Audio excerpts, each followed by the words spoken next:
Hello and welcome to Backseat Directing. where we talk about TV shows, movies, comics, and more. We're your hosts, Andrew, and Aaron. today we're going to be talking about the first season of Invincible and some of the comics. All right, let's get into it. I'm excited. Let's do it.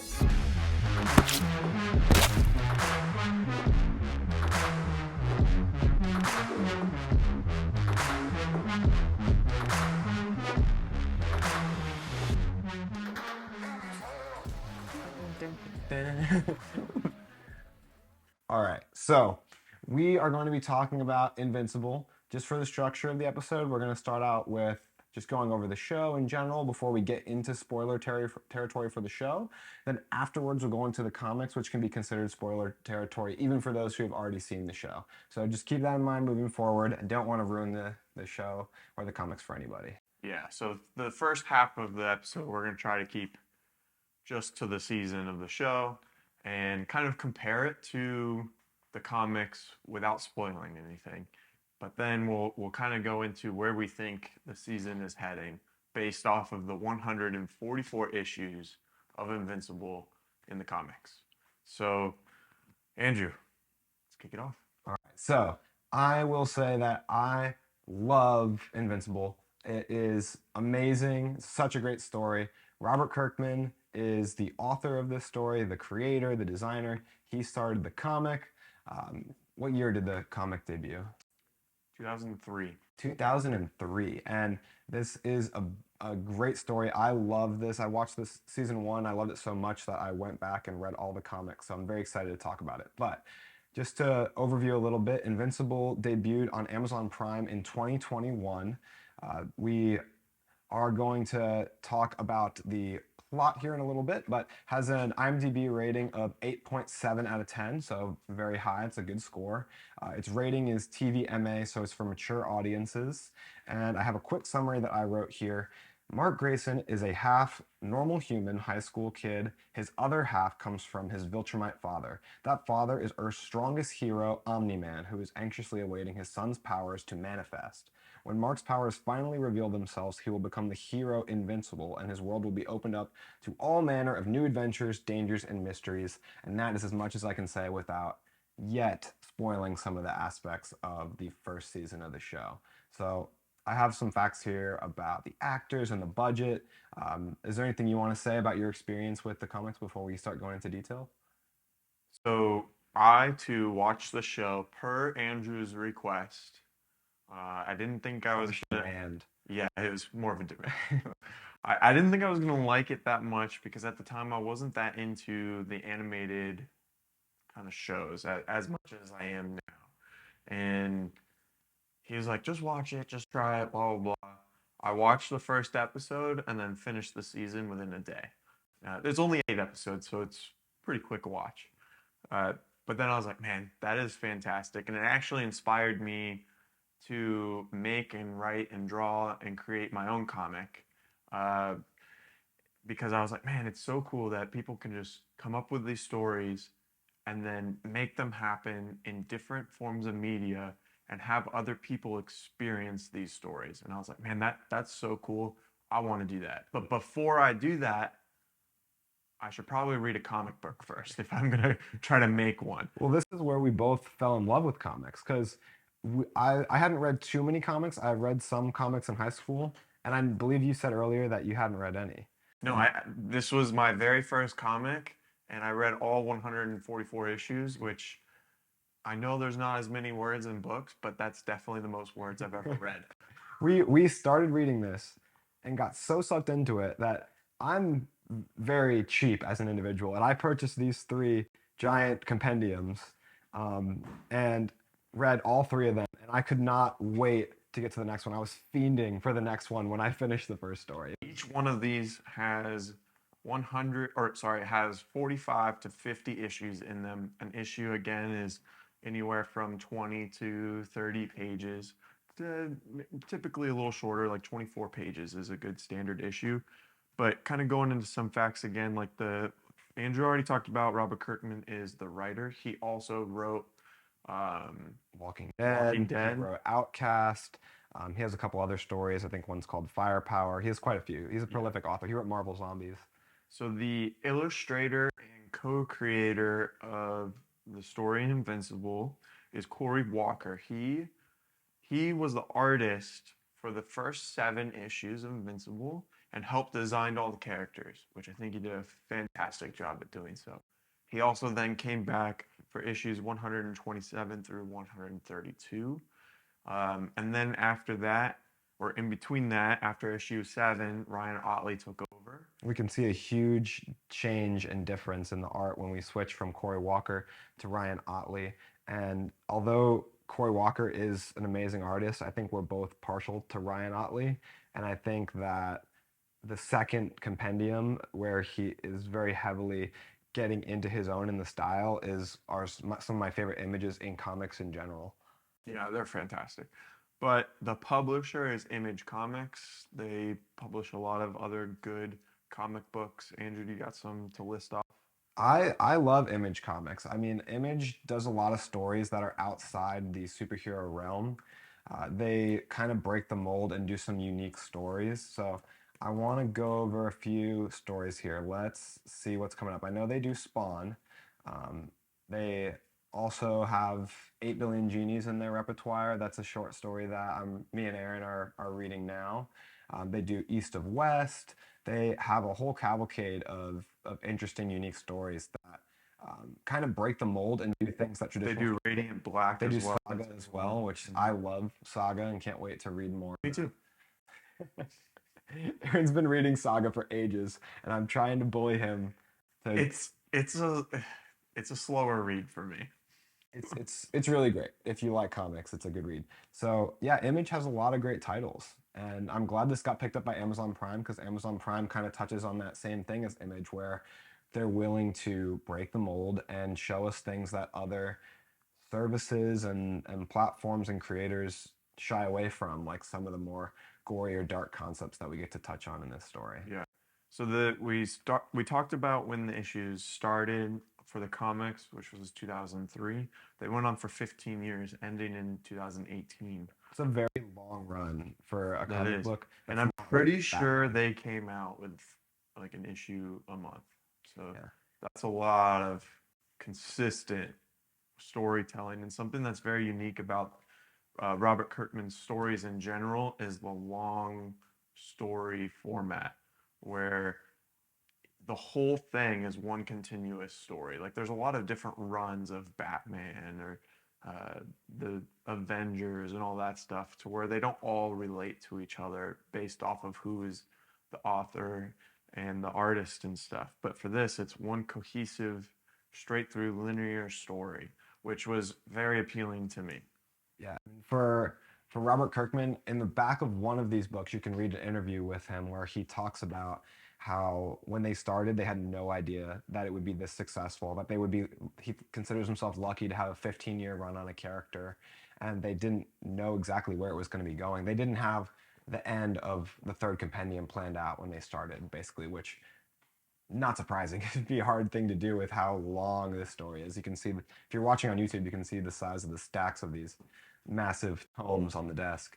So I'm gonna touch a little bit on the actors so we can get back into the show. So the show stars Stephen Yoon, who voices Invincible slash Mark Grayson. Stephen Yoon is an incredible actor. His voice acting really kind of moves me as a viewer in this. I feel the emotion when he's behind the microphone. J.K. Simmons, the legendary man himself, is doing Omni-Man or Nolan Grayson. Gillian Jacobs, I believe I'm pronouncing that correctly, voices Adam Eve. Viewers of Community will recognize her as Britta. Jason Mantzoukas voices Rex Splode. Zazie Beetz voices Amber Bennett. Sandra Oh, who voices Debbie Grayson, will be familiar to folks who watch Killing Eve or who watch Grey's Anatomy. Zachary Quinto voices Robot. I don't think he needs an introduction. Mark Hamill voices Art Rosenbaum, who is a legendary voice actor. Art Rosenbaum is the tailor in this show. Mark Hamill is a legendary voice actor. We obviously all know him as Luke Skywalker, but he also does a great many voices, specifically the Joker, the best Joker voice out there, in my opinion. Seth Rogen voices Alan the Alien. Mahershala Ali voices Titan. John Hamm voices Steve. And Reginald Val Johnson voices the principal of the school. Reginald Val Johnson, you guys may know from a little known movie called Die Hard.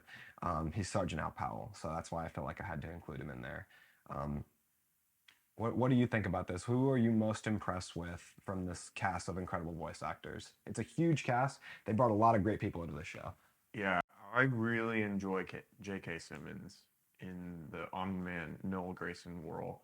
He has a very authoritative, dark, kind of deep voice, uh, and it betrays Omni-Man's like power really well, Yeah. just in his He voice. has a gravitas. Like when he goes into that very serious tone as Omni-Man, it's like when lightning strikes. I feel like my head just whips into attention, like it sucks you in. Yeah, when he says something, you're listening, Yeah. and you're like, I need to pay attention. He can be very scary. He Yeah. also can be very fatherly.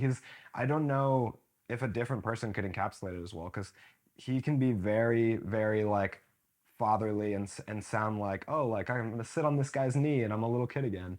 But he can also be very menacing at the flick of a switch. Oh, there goes. And then, so one thing I wanted to talk about was the actors that are in Invincible that are also in The Walking Dead. So, like we talked about, Robert Kirkman is the creator for Invincible and Walking Dead, the comics.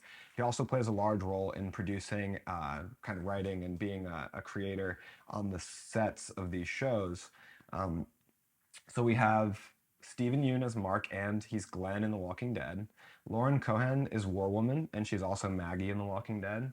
Chad Coleman is Martian Manhunter, and he's also Tyrese in The Walking Dead. There's a whole list here. Michael Kudlitz is Red Rush. James, and he's also sorry. Lenny James is Darkwing and Morgan. Ross Marquand is Immortal. And then in The Walking Dead, he is Aaron. Sonequa Martin Green is Green Ghost, and she's Sasha in The Walking Dead. And lastly, Carrie Payton is Black Samson in Invincible, and he is Ezekiel in The Walking Dead. So Robert Kirkman had a really great experience on creating The Walking Dead. He is quoted in an interview with comicbook.com. He said, I can't think of an actor in The Walking Dead I wouldn't want to work with again. It's an amazing group of actors. Andrew Lincoln, Danae Guerrera, Norman Reedus, Melissa McBride, Jeffrey Dean Morgan. There's not really anyone I wouldn't want to bring in. So we could maybe expect to see some of these characters from Walking Dead coming in seasons 2 and 3 of Invincible, which we know are already confirmed, which I think is really interesting. I mean, Robert Kirkman gives off a really genuine vibe when I see him in interviews, and I hope this is the truth, and I'd love to see more of these actors come in and voice characters. Stephen Yeun, bringing him in is, I think, one of the best things he did. His role as Mark is amazing. Yeah, so the show kind of goes at a faster pace than the comics. Mhm. So I kind of want to dive in a little bit that into a little bit of that and kind of go over some of the differences between the two. So starting off, the show is a lot more inclusive. Uh, Amber is Invincible's girlfriend, Mark Grayson's girlfriend. Yeah. Yeah. And in the comics, she was a white blonde girl, kind of clueless, and the typical blonde, stereotype, right? And in the show, she's a witty, black, smart woman who kind of figures things out on her own and has a lot more powerful of a role. Yeah, definitely. I think that is a huge improvement. We see all these changes that he's made to the characters. I mean, originally Shrinking Ray, his name was Ray, he was a man, and Green Ghost was also a man. So those were gender swapped characters.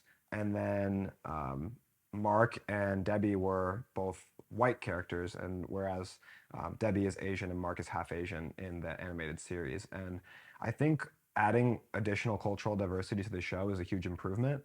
Robert Kirkman was quoted saying that he wanted to make these as an improvement to the show, but um, also he saw them as um, increasing the draw to fans. So he wanted to see people see themselves in the character, which I think is important in a show. I personally think of it in terms like I love to see representation of even something as small as a redheaded person on screen because I have red hair. So when you see yourself in a character, you're drawn into that world, and it's the same reason little kids dress up as Batman for Halloween.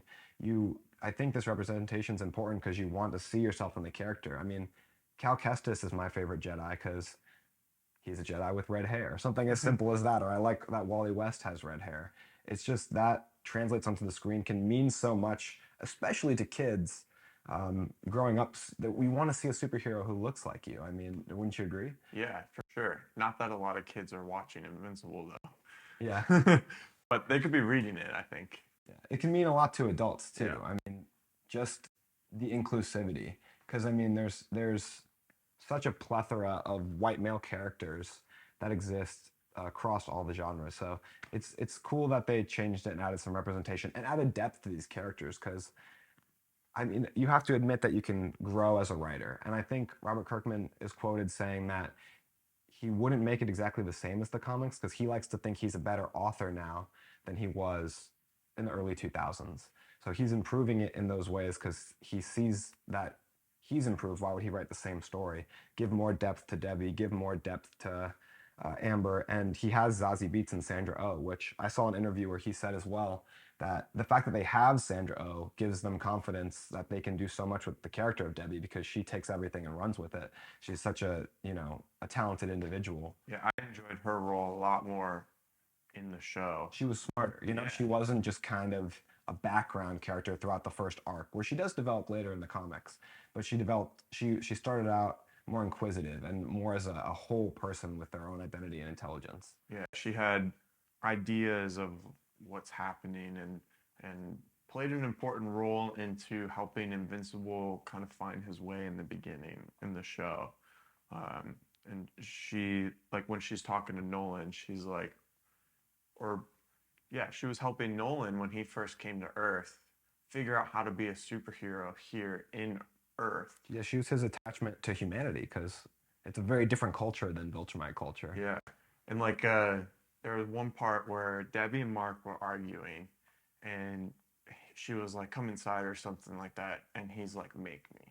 And she went off on him and Does it it make you was feel big? yeah, Yeah. it was so powerful that she was like, I helped your dad. Like, you think you, just because you have these powers, that you're better than me? And it kind of humbled him out in Yeah. the beginning of his journey of becoming invincible. But it's also such a realistically teenager experience, the rebelliousness towards his Yeah. mother.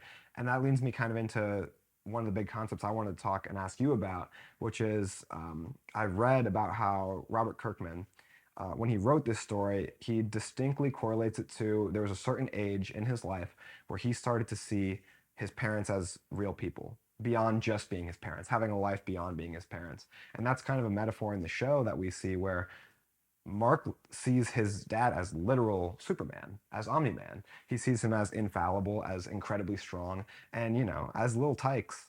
That's how we see our parents. We look up to our dad as the strong man who carries all the coolers out to the beach and all these things. But we come to an age where we realize that there are people who make mistakes. So, do you feel like that's resonant with you? Do you feel like there was like a point in your life or do you remember a time when you started to see your mother and father as people beyond parents? Oh yeah, for sure. Especially when or like when I started getting older and getting more responsibilities as an adult, and looking back, and it's like, man, how were my parents positive at this aspect or in this scenario? Or how did they have energy to do this? Yeah. Like I'll come home and be exhausted from work or whatever. It's like, man, if I had kids, They come home to you. yeah.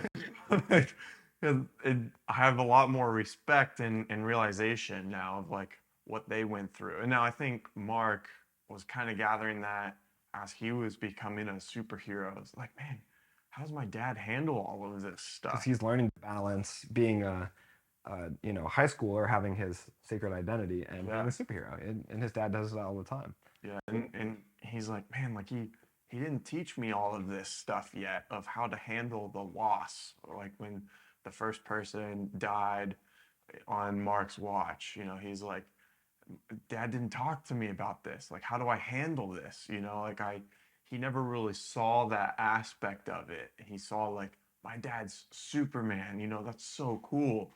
But then being a superhero, sometimes you get into some bloody fights, and some terrible situations and innocent people die. So like how do you respond to that? There's also a very important moment where he's learning the difference in philosophies between himself and his father. I think in the episode with Titan, where his father thinks this street level crime is not worth his time. He's too strong. He could be doing more to help more people. Yeah, he And says you could help millions. yeah, I think Debbie has a great line where she says, "All I know is helping someone is never beneath you," Yeah. something to that effect. And I think that's Mark starts to differentiate from his father there. We see some different thinking. It's the same thing when he fights Alan the alien. When they have that fight and they go off and talk on the moon, is he takes a different approach from his father because his Yeah. father solves his problems like a warrior with his fists, like a Viltrumite does, Hmm. like thousands of years of his lifespan has taught him to do. And Mark has this unique, different perspective as a young individual. So it's kind of, we all take that road where we take what our parents give us and then we take what we've learned from life and we combine it into like a hodgepodge and we become who we are as an individual outside of our parents. So it's really interesting to see him, the way we learn our parents do have faults and the way he becomes disappointed in his father and certain things we'll talk about later, but to where it's still his father because that he only has one father. It's still his father. Yeah, no matter how many mistakes his father makes, it's hard to disassociate that Yeah. from being his dad. Yeah. And so the other big concept that I want to talk about from the show, while we're on big concepts I had in Hmm. mind, is the show kind of has a metaphor for imperialism or the idea of conquesting. We see the Viltrumite world, and this is in some ways might be considered a spoiler, so I'll just preface it with that. But the way that they rise up as a powerful civilization and go out and conquest other planets and take them over.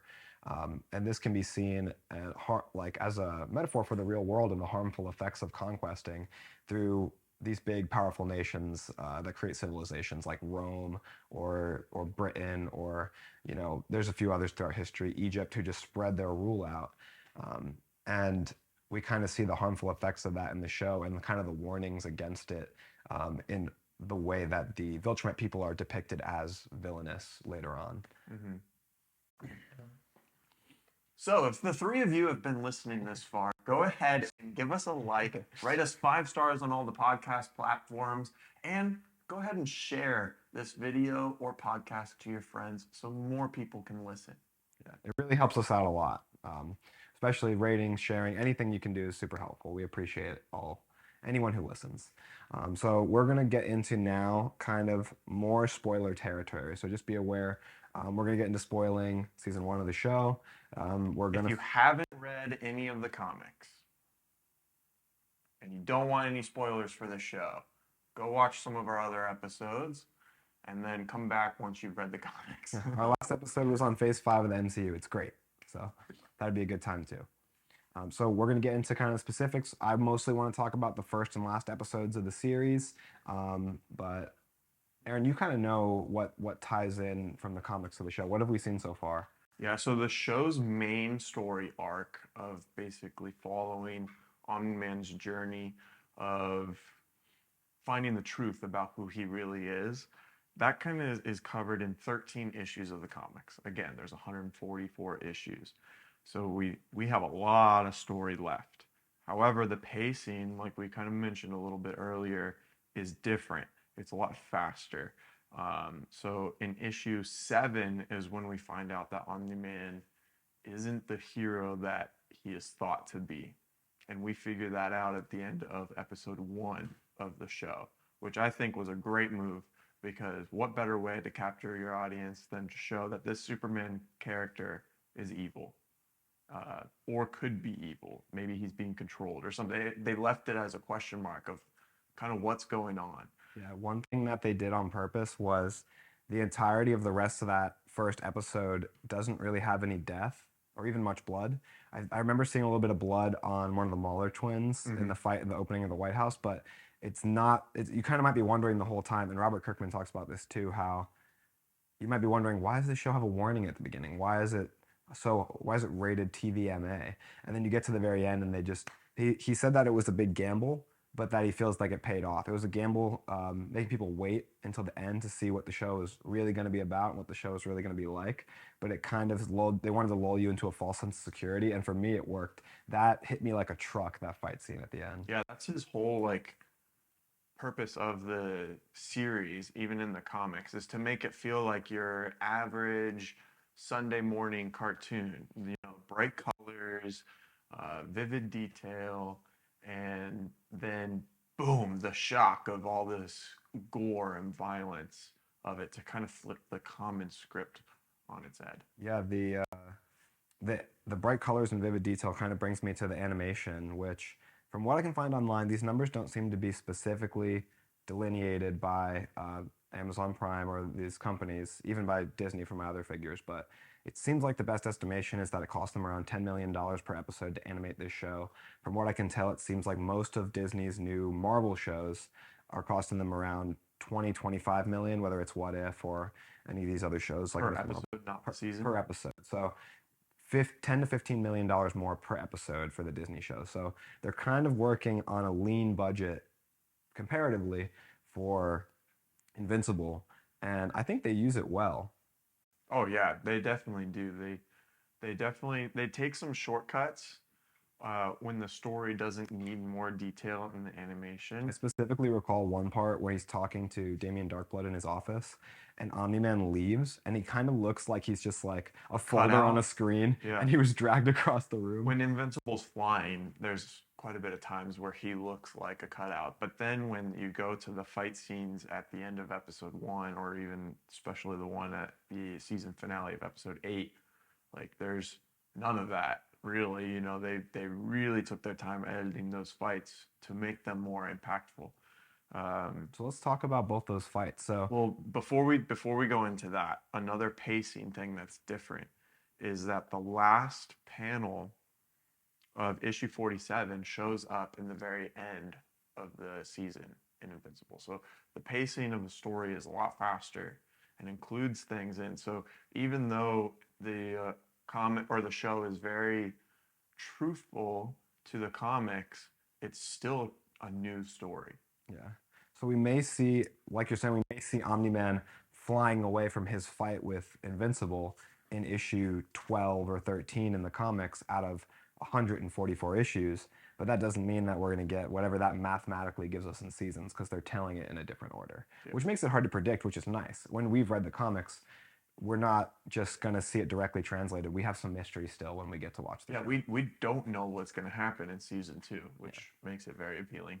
Yeah, we'll talk about that a little bit too later. But let's talk about the big fight. So we're going to start with the first episode. We have the big fight between Omni-Man and the Guardians of the Globe. Big spoiler territory if you haven't seen the first episode. So we see all the Guardians gather together in this room, and they ask Darkwing, because he's the last one who got there, "Why'd you call us here?" And he just has a look of exasperation on his face, kind of like, "What do you mean? Why did I call you here?" Fight, you guys called Yeah. me here. And then Red Rush quickly zips across the room, and we see he's moving Immortal out of the way. And that's when Omni Man just comes swinging into screen with a big, right hook coming for Immortal's head. And that's when it's revealed as he just ominously turns around that they're there because Omni Man wants them there. Yeah, man, I got like chills when that first happened. And we watched the show before the comics too, so we had no idea that that was It was the happening. biggest twist in my eyes. Yeah, that's what kind of hooked me for the watching the rest of the season. You know. I think you might get the idea in the first episode that everything's not as it seems, and there's kind of an idea that it's an R-rated show, and there's gonna be some serious tones, so there's something underneath the surface, but the way that that scene just hits you, the way that the grittiness and the bloodiness and the action just starts taking off, it really is just not what you expect, even if you are expecting something that's not, I don't think what most of us were expecting. Yeah, they didn't shy away from they didn't pull any punches on Yeah. this fight. And in the comics, that fight's really different, isn't it? In the comics, you just kind of see a blur of red as the Guardians are in their headquarters and their heads just getting chopped off. But you don't really know by what. And then you turn the last page of the comic issue, and it's Omni-Man standing over them. I can only imagine that reveal if we hadn't watched the show first, Yeah, because it's just a full page picture of Omni-Man standing there over the beheaded Guardians of the Globe, so menacing looking. It's got to be a great page turn. yeah. But the show definitely revealed a lot more of that fight, and something that I prefer that the show did over the comic was they made it seem like the Guardians made Omni-Man tired. They You made know, him struggle for it. he had to fight for it, which I thought was cool. Yeah, because we want to see them slug it out like that. I mean, those hits hit hard, and it's emotional because he was a friend and ally. So not only is there the emotional betrayal, but there's the weight of him just putting his fist through Green Ghost, like all these powerful Yeah, hits. and even though he was pretty worn out and basically passed out afterwards, he still killed them pretty easy.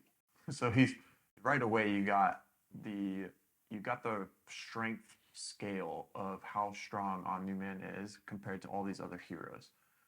Because the show, Those are the mightiest heroes they have. yeah, this whole world was it started with heroes. You know, there wasn't any origin stories or a slow buildup of all these heroes. There was already a ton of them. And from that fight, you realize Omni-Man's on a completely other different level than all the other heroes in this universe. They opened the show off on a good fight too. That White House defending battle with all the Guardians and Omni-Man is really entertaining. But Mm-hmm. I want to move along to the fight, skipping to the end of the show. Um, we're deep into spoiler territory, so I don't feel like we need to say it from here on out. But we get to see Mark have this emotional conversation with his dad before that I know we both love. It really adds to the fight itself, the way they set the stage with this incredible voice acting and this emotional conversation where he's pleading with his son, who he genuinely wants to take up this fight with him and this generational concept of the taking up the Viltrumite culture with him.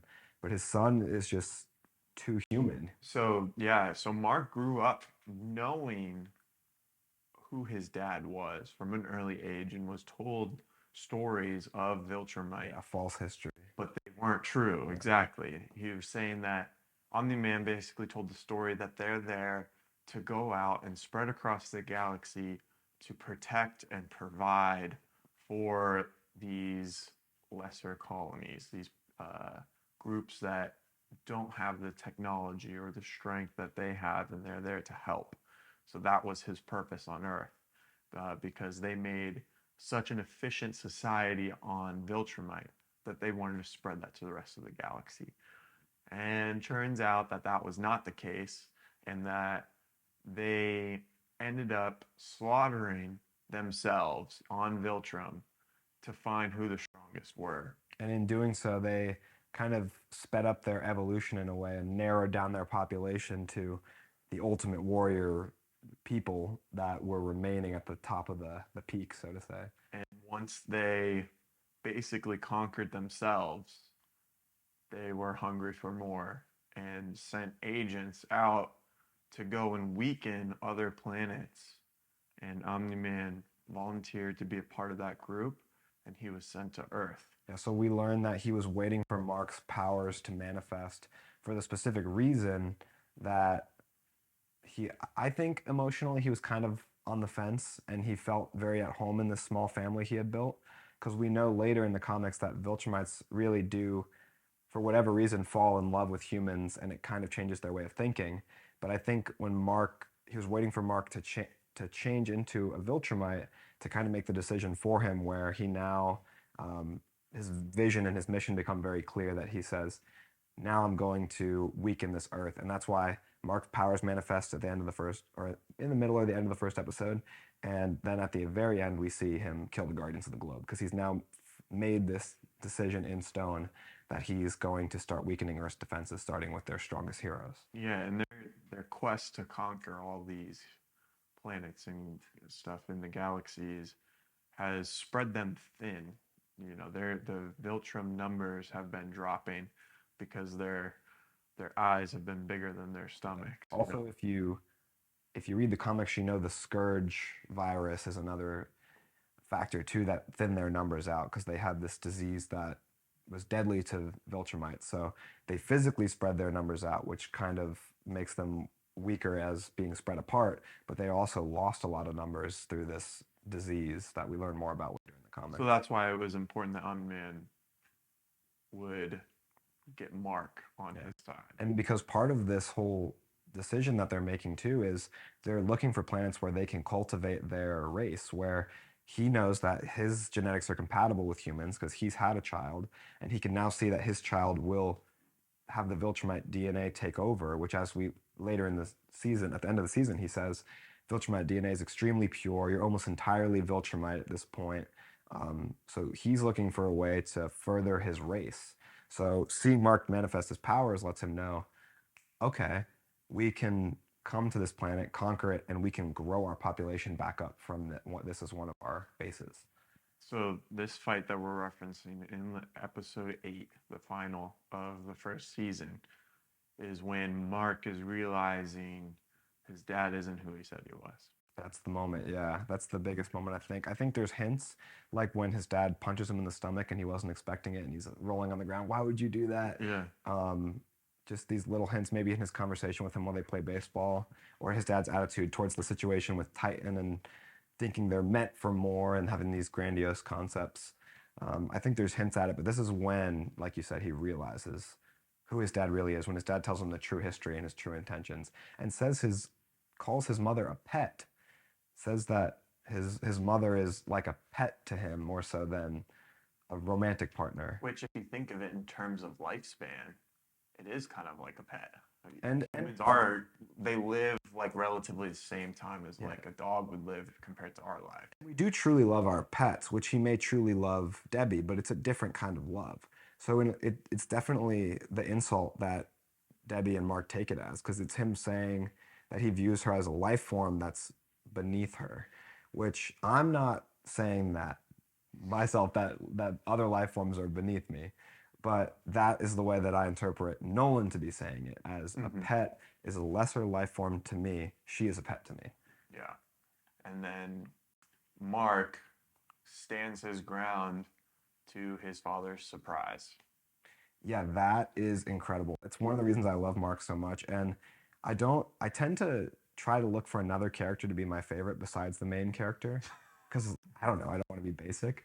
But I love Mark for the main character for a reason. Yeah. I love Mark for this moral view that he has, this really strong moral stance.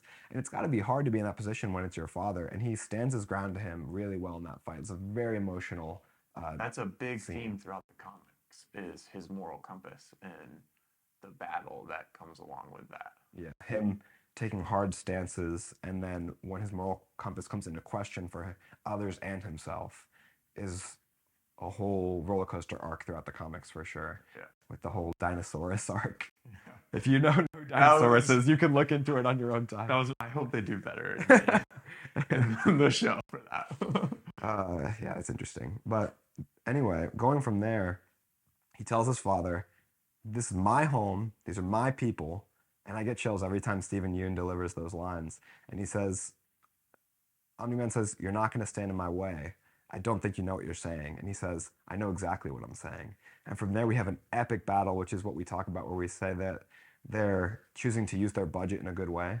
Maybe he slides across the screen in some images, in some scenes, but this fight scene that kicks off is beautiful. Yeah. Full of nonstop action, heavy hits, great sound design. So this fight scene in the comics spans over 3 issues. And I think they did it justice in the show by spanning it over basically the whole first half final of the episode. Yeah.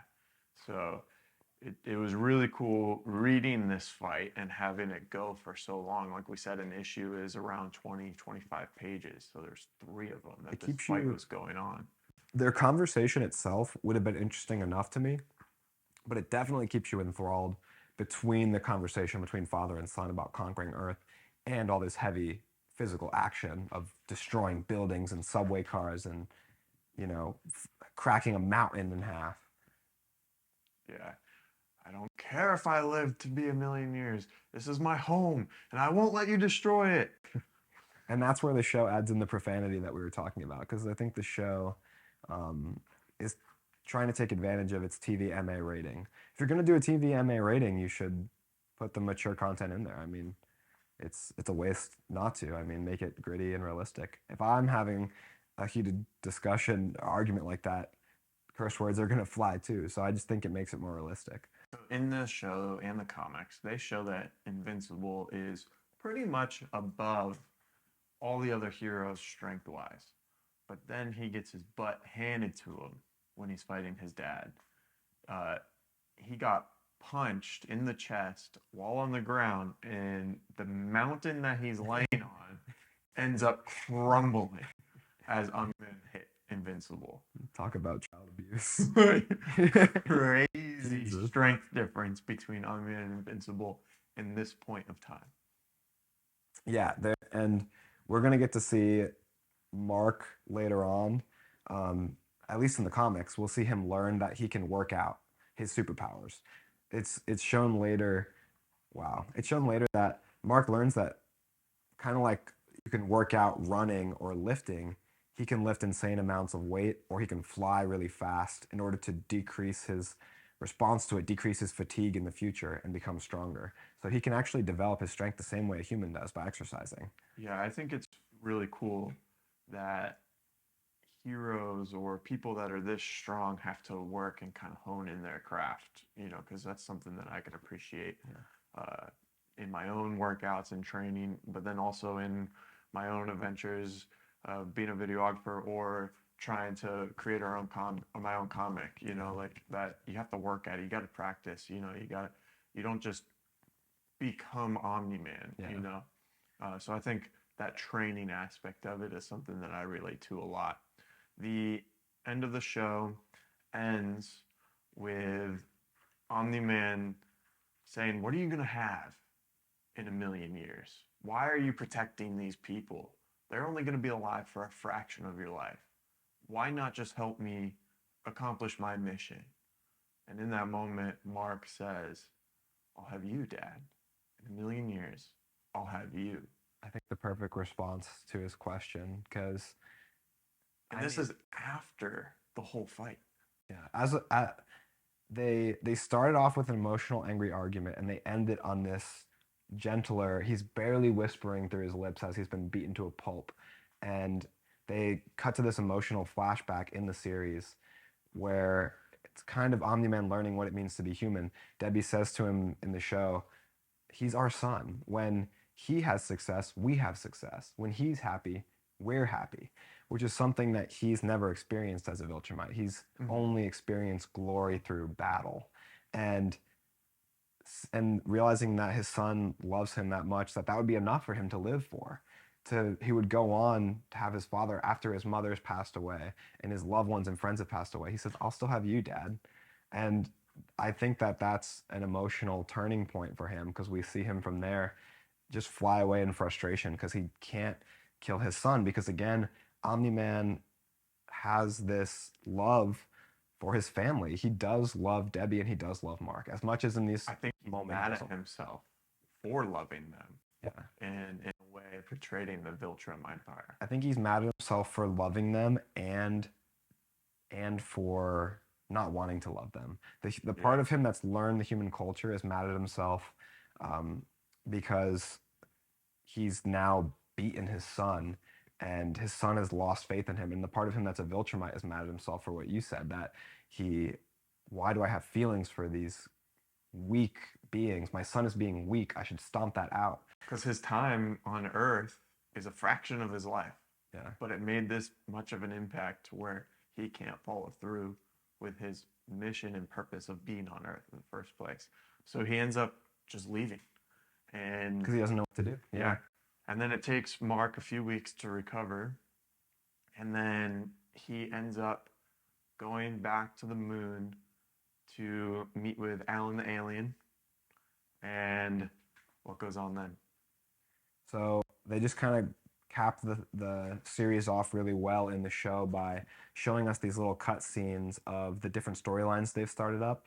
I believe we get a cut line of the sequids, the squids. Yep. I believe we get a little cut of that. They show us a little bit of Titan. They cut around to these different lines that they're going to definitely build into season two. I think they show the Reaniman and D.A. Sinclair kind of now getting connected with Cecil. And So that's the part that doesn't show up into the the comics last page of until issue 47. yeah, the last page of the first compendium. So gives you a good And idea of those how those were already fighting in this season. yeah. They were already in use. All I think part of Robert Kirkman improving on the story, adding and Yeah. developing the story. But Alan the Alien says to Mark that it's unprecedented that a Viltrumite would leave its post. Yeah, and I think a lot of people ask that question when they watch the show. I think if you started typing into Google, why did Omni-Man, it would probably finish with leave or fly away from Earth because people wonder why, but he's feeling lost. I mean, he came to that planet with a mission that's built up from thousands of years of programming in him, and he's questioning it. So he doesn't know what to do. He can't face his son, he can't face his wife, and he can't face his people. So he's flying away to the unknown.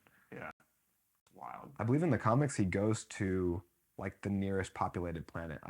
Um, I don't know if it's the yeah, it, or maybe he just flies straight until he reaches a yeah, planet, but yeah. he's not necessarily going out with an intention to go somewhere.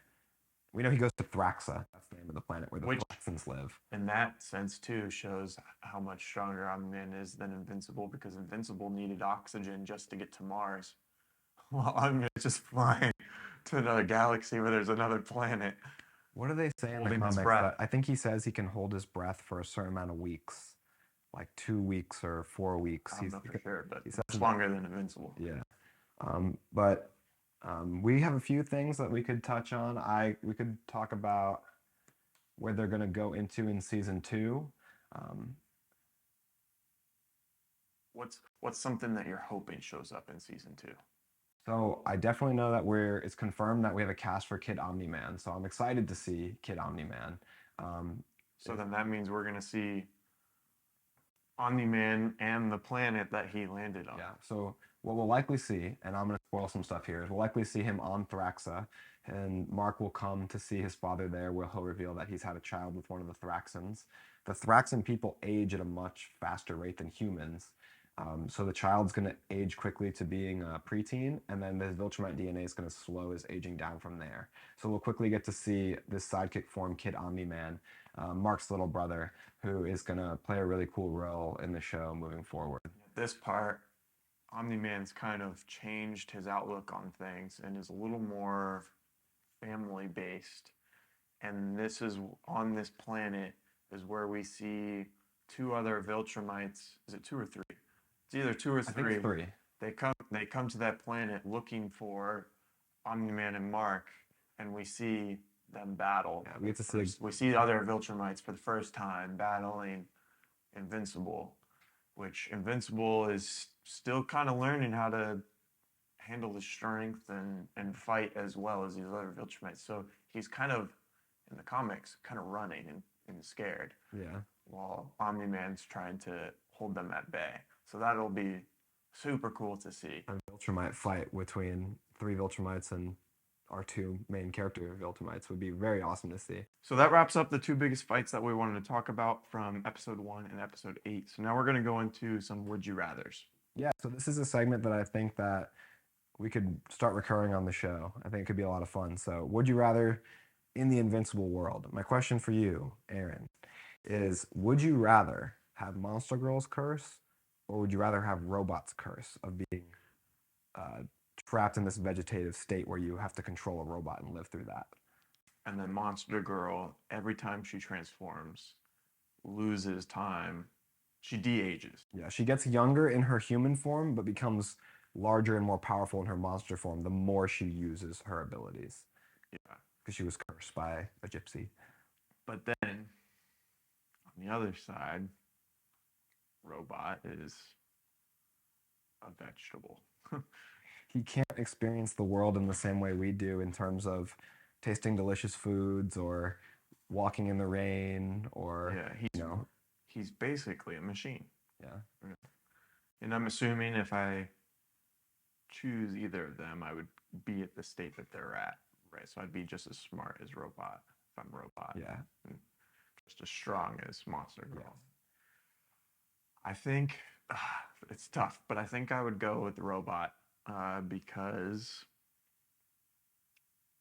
I feel like it'd be pretty scary to be losing your life every time you transform. And she's put herself in this kind of hero spot to Mhm. where she feels like she maybe has to help people, and having that on your heart that you want to help people and this is the best or the way that you can make the biggest impact, but at the same time you're losing your life. I feel like that would be really scary, is to basically become a baby while you're what, 30. Yeah, you have the fear of becoming younger and younger till you're a baby and you really can't do much. But also, even in those times in between, if you're becoming younger, she is like prepubescent. So if she wanted to, she couldn't buy alcohol, she couldn't rent a car or get a mortgage. She can't do these normal things that you could do in Now real with life. some of that you can't do as robot either, Yeah, right? Like you can't go can't out drink for drinks with alcohol. your buddies Yeah, or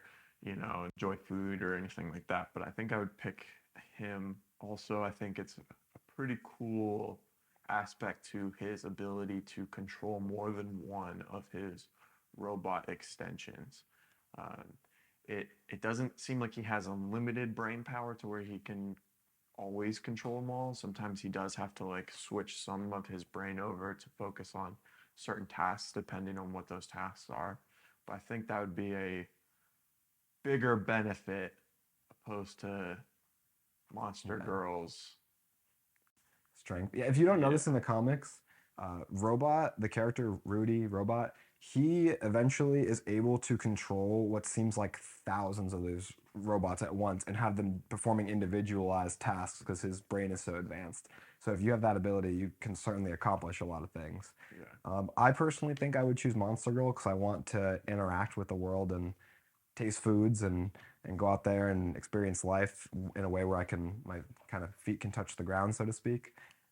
Only for What so long though. what I would At a do, certain point you can't walk I think anymore. this might be a loophole. Tell me if I can't do this, but I would just elect to not be a hero, not use my powers, and then I would use them as in emergencies and or in order to live as long as I want to. If I'm 40 and I want to be younger, I'd start using my powers a bunch. Yeah, so kind of saving your powers until you're old. Yeah, which is tough if you're seeing the like cataclysms go on in the superhero world to not help people. Yeah, I feel like that would be really tough in the world that they live in, to where there's a lot of people and things with powers. Like I feel like it'd be pretty hard for someone like that to avoid those situations long enough to get old enough to where Yeah. you end up living as long as you would if you didn't have that curse. And to be clear, for our Would You Rather, we're having to make these decisions keeping these curses. So Yes. in the story, eventually, Robot gets out of his curse, and I believe Monster Girl gets out of hers eventually as well. Monster Girl ends up staying in her monster state for a while, doesn't she? Yeah, I believe when they're on that alternate planet, she stays in it. But that's also where she ages up Yeah. and gets to become an adult again because time moves faster in the Right. Flaxen world. Right. Well, they spend a long period of time in there in the comics. I really like that story arc. So we have our decisions, and our other question is: would you rather? Um, Actually, we have three questions. So our second question is: would you rather live as a Viltrumite on Earth, or would you rather live as a human on Viltrum? And speaking strictly in terms of longevity of lifespan, so would you rather live thousands of years and watch all your loved ones repeatedly age and pass away, or live a normal human lifespan and watch all of those who you've developed relationships with around you age and grow and continue living after you pass on? This one is really hard, you know, 'cause- but I would choose to be a human lifespan with surrounded by Viltrumites who live for thousands of years. I always say to my wife that I hope I die first. So bleak. This is a bleak show. It's a good episode for you. Because I don't think I'd be able to make it without her. So I feel like I would kind of be the same if I was a Viltrumite on Earth, and I would have a hard time, watching all my loved ones pass away, even though you'll end up experiencing similar feelings with other loved ones. but I feel like I would have a hard time letting go. I think all powers aside, purely speaking in terms of longevity of lifespan, I would make the same decision. If you're saying I could be a human on Viltrum or be a Viltrumite with superpowers, it's a different question. Yeah. In terms of longevity, I would take it's still a difficult decision because you're choosing to watch everyone stay the same age as you get older and aren't able to move and keep up with them, and they all kind of stay the same age. So that's interesting. So let's flip the question. If you were to, would you be a superhero or not a superhero? If I had powers, Mhm. I'd definitely be a superhero. I'd like to think I would be. That sounds like my So I feel dream like as a there's a lot child. of negatives that come along with being a superhero, to where maybe it's not as easy a decision as like, yeah, I'll have powers and it'll be cool. I would never even think about the negatives because it's just been a dream since childhood and loving superheroes to be a superhero. What about you? I think it would depend on context of like the situation of the world. Like If they didn't need more heroes, or if you're the only hero. yeah, it'd be hard. I feel like in Invincible's world, I'd rather have some sort of powers because it seems like a lot of people and creatures do. Yeah, the White Uh, House is getting destroyed on a weekly basis. yeah, You want so to I feel protect like it would yourself. be out of necessity, to protect myself and loved ones. Maybe not be on the superhero level, where you're working for the Guardians of the Globe or something. But if I was like a lone superhero, I feel like that'd be kind of tough, but cool at the same time because you're untouchable. Yeah, I think That'd be hard. as far as the original question, I would just have too difficult of a time repeatedly mourning the people who I grew to love so much every 100 years and Yeah. doing it dozens of times as you live Yeah. thousands of years. It just sounds like But Andrew, they're outrageous. just pets. Didn't you watch the show? All right, Um, so we have one more would you rather. all right. I feel like each of these get harder and harder as This we one's go on. very hard for personal preference for us. If there's only one, you can only have one. Do you pick the show or the comics? The reason this is so hard for me is because there's only one season of the show. But like we talked about, I think Robert Kirkman is making the comics better because Making the show better. making the show better than the comics. I Yes. was trying to say, yeah, making the comics better as he turns it into a show. Gotcha. So I think that the changes and improvements he's making to make the show more culturally resonant, to make the show the action hit harder, to have the visceral emotions. It's just a better storytelling. The things that they're changing the order of these events. It's the way they changed Damien Darkblood, for example. He actually is a brilliant detective and suspects Omni-Man from the start. Makes him a much more interesting, better character than just comic relief like he is in the comics. But I think that I would personally actually take the show, assuming we're gonna get the rest of the story. If the show's completes the rest of the story and I get just as much. Right now as things are, I'd have to take the comics because there's so much more in there and I love so many things that don't exist in the show. But assuming the show continues on the route it is, I'm taking the show because I think that they're building on something that's already a masterpiece. But what do you think? I would have to agree with you because for me, a show is easier for me to consume. However, that makes it really hard because Invincible is how I got into comics, and now I really love comics. Yeah, So if there wasn't the Invincible comics, I don't know if I would experience these different stories from the medium of comics. it's a good point. You I know, didn't think so about that. This was a special place in my heart as a comic book, my favorite comic book. So as much as I enjoy the show, it'd be really hard to not have the comics because these comic books also inspired me to pick up drawing again, and it's more than just the show, Yeah. which other shows haven't done that as much. The comics to this point, like you said, like there's more of the story in the comics, Mhm.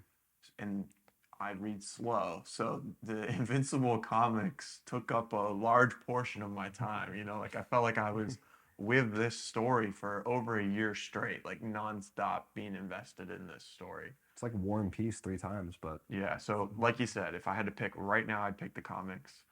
But if the season or if all the shows finish out the story, I think I would pick the shows. also something to consider we'd be losing out on the comics and not having the comics is the beautiful artwork because the show I think is very good looking, especially like as far as animated shows go. I think it looks great, and there's complaints about the animation, and it's not the best in every single second of the show, but it's a very good animation, especially in these big fight scenes.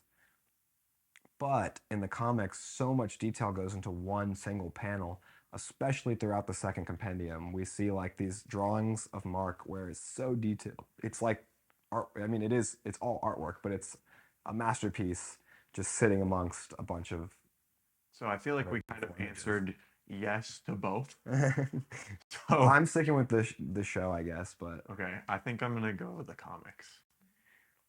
it's a gut They wrenching decision. yeah It's they tough. play a big part, and I can't let them go. I just maybe my decision is being swayed by the fact that I haven't seen the rest of the show, so there's still so much Yeah, curiosity there on what I could miss out on. yeah. Maybe I'm not fully comprehending what it would be like to lose the memory of the good times of reading the comics. I really have distinct memories sitting on the couch when the book just came in the mail and just having a full 40 issues to go through ahead of me, and it's so exciting. Yeah, I think I'll have to pick the comics, but it's a very hard choice.